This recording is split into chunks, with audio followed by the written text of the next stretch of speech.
On vient de voir dans la vidéo précédente comment faire sa première génération de contenu en choisissant ton modèle. Mais BlueGPT te permet de faire autre chose que tu ne peux faire nulle part ailleurs. Tu peux utiliser différents modèles successifs dans le même chat et ça, c'est vraiment top. Je dis bien plusieurs modèles dans un même chat et pas les uns après les autres. Imaginons, prenons un exemple ensemble. Question 1, tu décides d'utiliser GPT 3.5. Super, BlueGPT te donne une réponse. Puis, pour la deuxième, tu décides d'utiliser Claude IQ. Et là, le chatbot utilise ce modèle pour te répondre, etc. Donc de cette façon, tu peux utiliser la puissance de chaque modèle de façon successive dans le même chat pour obtenir les meilleurs résultats. Ça te permet donc de générer du texte, des images et d'obtenir des réponses actualisées grâce à la recherche internet et le modèle de Perplexity que je t'ai partagé juste avant. Voyons un exemple ensemble. Et donc pour l'exemple, comme je te le disais, on va prendre GPT 3.5.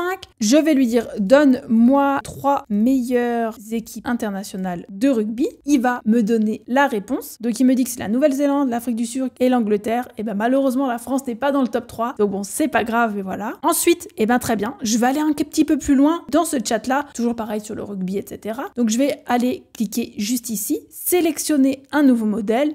Donc là, par exemple, allez, je vais prendre Claude IQ. Qu'est-ce que je peux lui dire? Je vais lui dire qui a gagné le plus de fois la Coupe du Monde entre ces 3 équipes. Et donc là, tu vois bien que c'est Claude 3 qui va travailler pour toi.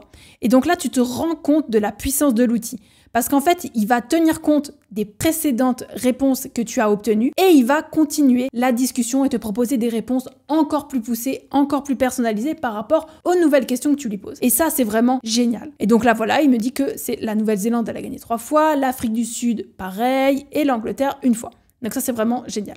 Et on va aller encore plus loin, comme je t'ai dit qu'il y avait la recherche internet. On va aller choisir Perplexity, qui est juste ici, et je vais lui demander qui a gagné le match entre la France et Angleterre le 16 mars, on va même lui préciser, allez, 2024 au rugby, et je lui demande, donne-moi le score. Au moment où je tourne cette vidéo, ça a été fait la semaine dernière, donc on va voir s'il est capable de nous donner la réponse. Donc là, il me dit, la France et l'Angleterre se sont rencontrés le 16 mars dans le cadre du tournoi des 6 nations, où la France a battu l'Angleterre sur le score final de 33-31, et c'est exact, le score est exact.